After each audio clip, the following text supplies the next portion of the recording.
네, 우리 한국 현대미술의 거장, 거목, 이런 수식어가 있는데, 박수보 선생님이 어제 타계를 하셨습니다. 향년 92세. 우리 현대미술의 리더로서 한국 현대미술이 어떤 세계화 이런 데 큰 기여를 하셨던 분인데요. 연세가 있으셔가지고 타계를 하셨습니다.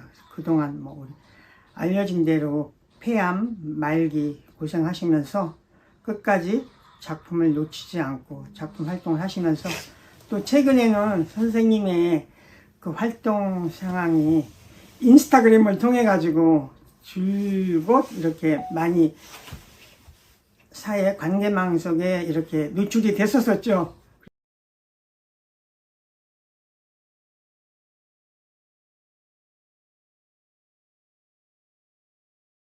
그래서 막 우스갯소리로 미술계에서는 막 아이돌이다 막 이런 얘기도 했고, 또 프리즈에도 가서 최근에 뵀었는데 또 선생님이 이렇게 거기 이런 행사장에 나타나면 사람들이 너무나 반갑게 맞이하고 또 막 같이 사진이라도 찍으려고 했었던 이런 모습들이 눈에 선하고요. 저는 개인적으로 지금 부산 조연화랑에서 신작전을 하고 있습니다. 그래서 9월 말에 거기 가서 조연화랑 달맞이 본점과 해운대에서 열리고 있는 선생님의 그 전시회를 찍어서 제가 제 유튜브에도 올렸습니다.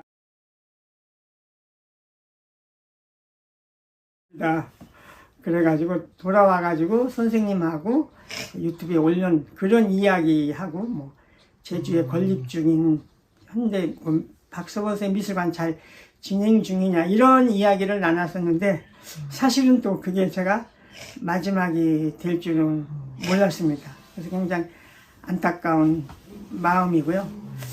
제가 박수보 선생님의 그 놀라웠던 거는 2019년에 국립현대미술관에서 대규모로 박수보 선생님 회고전을 열었습니다. 그때 제가 맡았던 것이 박서보의 기록과 예술이라는 파트를 맡아가지고 박서보 선생님에 대한 그 기록 아카이브를 중심으로 해가지고 발표를 했었는데요.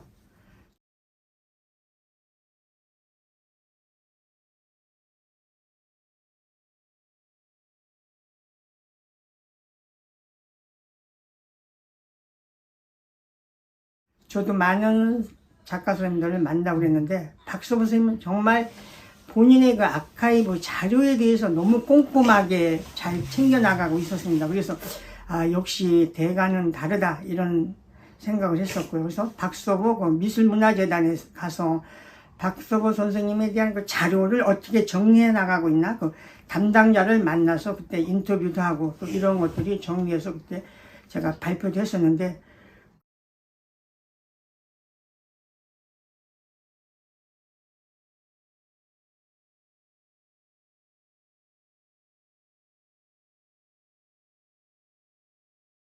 그런 면에서 또 박서본 선생님은 일반적인 화가와 굉장히 다르지 않았나. 일찍이 그런 어떤 자료에 대한 중요성 이런 걸 감지를 했던 것 같아요. 그래서 본인에 대한 기록을 굉장히 꼼꼼하게 관리를 잘했고 또 작품에 대한 어떤 대장이라고 해야 될까 이걸 해서 작품에 대한 관리 이런 것도 철저하셨던 분으로 저는 기억을 하고 있습니다. 그리고 또 선생님은 그 자료라든지 이런 게 중요한 걸 아셨고 또 이런 것들이 어디에 가서 보관되면 좋다는 걸 아셨던 것 같아요. 그래서 그런 게 만들어지면 국립현대미술관이나 이런 데도 보내겠지만 저한테도 그 선생님의 자필로 꼼꼼하게 김달진 박물관장 이렇게 해가지고 써서 보내줘서 때로는 제가 감탄할 정도로 야 선생님이 이 자료의 중요성 또 김달진에 대한 관심 또 자료박물관에 해오는 그런 거에 대한 중요성을 알기 때문에 빠뜨리지 않고 이렇게 철저하게 보내준다. 이런 거에서도 또 저는 굉장히 놀랬고요.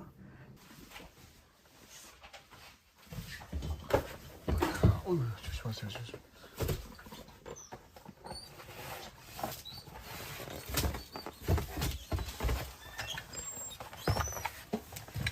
지금 여기 저희 뭐 디폴더 작가인데 박수보 선생님이 거의 2권이거든요. 그러니까 아까 그거는 신문 기사 스크랩북이 5권이고요. 이거는 박수보 선생님의 어떤 팸플렛 이런 것들이 여기 다 보존이 되어 있죠.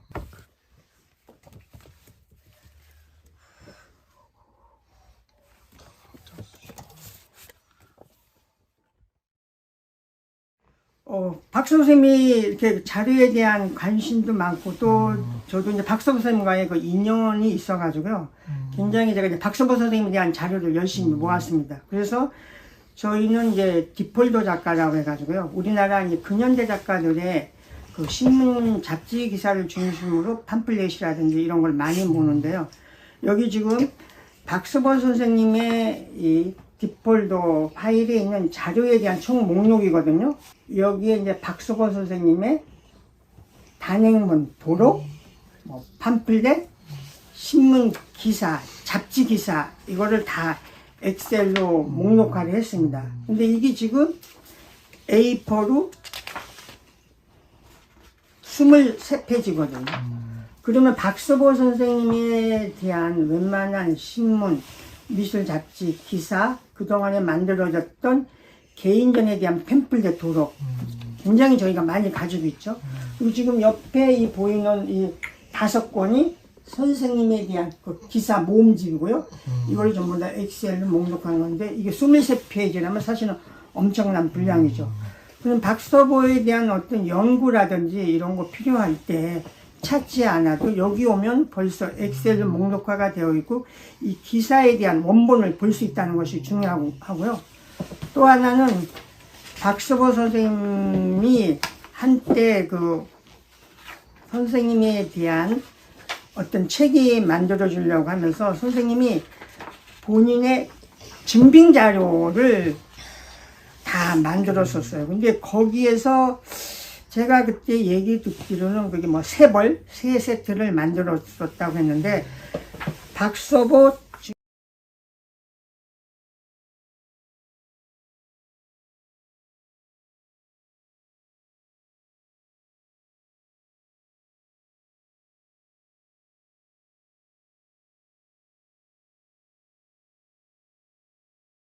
증빙 자료지 스크랩북이 저희가 1권에서 20번까지 32에서 38번까지 해서 총 27권을 가지고 있습니다. 이건 엄청난 박수보 선생님 직접적인 자료고요.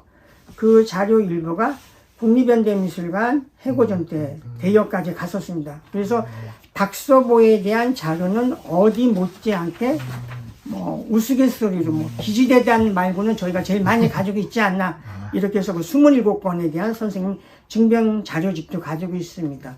그래서 선생님이 그 수집해 왔던 이런 자료라든지 또 저도 워낙 이런 대한 수집 광이기도 하고 또 해왔던 일이기 때문에 박서보의 선생님 이런 자료는 좀 완벽하게 모아졌다 생각을 하고 또 개인적으로 제가 서툴지만 뭐 유튜브를 하기 때문에 기지재단에도 뭐 부상이 제가 직접 인터뷰했던 것이 올라가 있습니다. 박서보 선생님도 그 자료에 대한 애착 아니면 집착까지 심한데 혹시 그 경쟁은 안 되세요? 왜 너 내 자료를 왜 갖고 이런 역정은 혹시 안 내시나요? 아 그런 건 없었고요. 선생님은 그런 걸 아셨던 것 같아요. 아무래도 이제 자료는 본인이 제일 많이 가지고 있을 수 있는데 그 자료가 어디에 가서 어떻게 소중하게 이용이 되는가 그걸 아셨기 때문에 빠뜨리지 않고 그 자료가 발생이 되면 저한테 꼼꼼하게 이렇게 붙여주고 지난 3년 전에는 아트기지에서 연락이 와가지고 가지고 가라고 해서 이렇게 보자기에다 싸줘가지고 그걸 제가 가지고 온 적이 있거든요. 그러니까 그런 거에 대한 소중함 어디에 보존돼야 되나 이런 걸 알았기 때문에 그랬던 것 같습니다. 혹시 박서보 선생님한테 뭐 기억에 남는 문구나 확실히 다르다 아니면 인간 박서보 이렇게 기억에 남는 점이 없습니까? 우리 이제 이런 얘기가 좀 저는 기억이 나는데요. 지난번에 그 박서보 의 선생님이 작품에 대한 거를 얘기하다 보면 그 박서보 선생님이 초기에 묵법이 사이톤볼리의 그 미국의 작가 뭐 흉내를 냈다. 뭐 이런 약간 비판이라고 할까? 그런 논란이 있었는데요.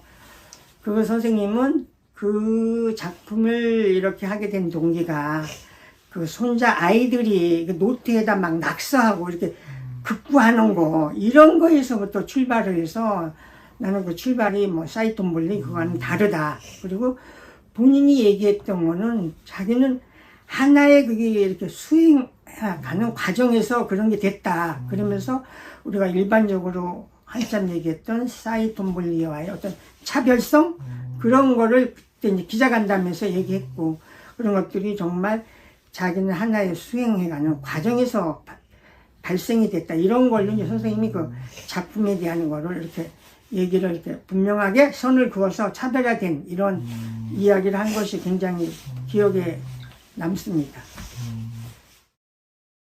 박서보 선생님은 제가 알기로는 박서보 미술재단은 큰 아들 그 박승조가 선생님 이사장으로 되어 있고요. 그래서 거기는 일종의 어떤 이제 큰 목표가 여러 가지가 있겠지만 젊은 작가들에 대한 어떤 지원 사업 이런 쪽으로 치중하는 것 같고요. 연희동에 있는 박서보 아트 기지는 그 둘째 아들 박승모 씨가 아마 이사장으로 되어 있는 것 같아요. 그거는 좀 더 박서보 선생님에 대한 재단, 박서보 선생님의 일을 중심으로 펼쳐나갈 것 같고요. 또 박서보 장학재단, 이거는 외부에 과거에 그 국립현대미술관 관장을 했던 배순우 관장을 이사장으로 모셨죠.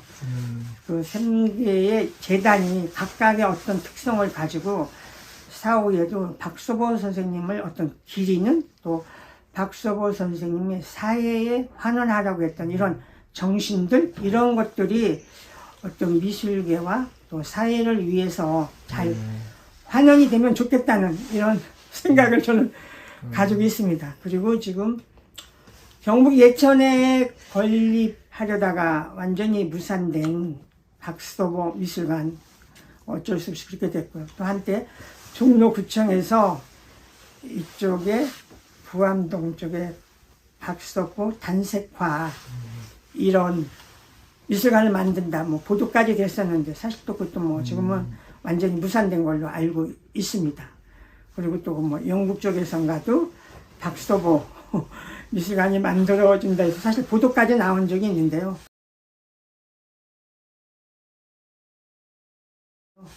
아마 정확한 건 모르지만 그런 것들이 이제 녹록하지는 않고요. 그 부분은 조금 더 확인이 필요하겠죠. 근데 지난 3월에 제가 이제 제주에 거기 그 박서보 선생님 미술관 만들어지는 곳에 다녀왔었거든요. 그 3월에 박서보 미술관이 서귀포 JW 메리어트 호텔 내에 미술관이 비용식을 가졌고요. 네. 그 미술관이 만들어지는데 이제 박서보 선생님에 대한 그 작품 이런 것들은 이 미술관에서 앞으로 이제 좀 더 전시도 하고 관리도 하고 여기를 중심으로 박서보 선생님에 대한 예술이 이렇게 더 전달되고 우리한테 어떤 문화유산으로 남겨지지 않을까 이런 생각을 하고 있습니다.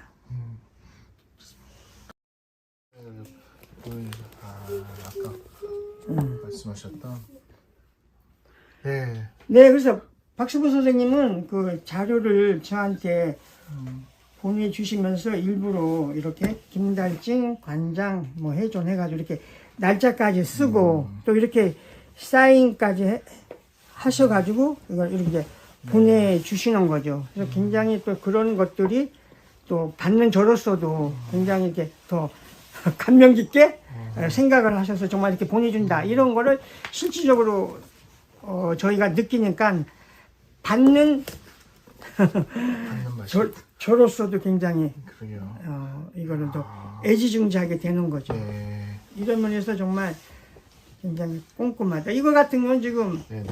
동경화장에서 만드는 거거든요. 네. 근데 동경화장에서 만드는 거, 근데도 이런 거를 직접 이렇게 선생님과의 그런 깊은 인연이 아닌가 이런 생각을 했습니다. 그냥 개인적으로 그 관장님이 생각하는 박사보 작가의 그 한국 위상 네. 어느 정도라고 생각하세요? 네, 박서보 선생님 우리 현대 미술을 이야기할 때 빼놓을 수가 없죠. 왜냐하면 전에 대해서 반대하는 4인전이라는 그런 전시를 동방문화회관에서 열었고요. 그 4인전에 대한 그 팸플렛을 지금도 이제 제가 가지고 있어요.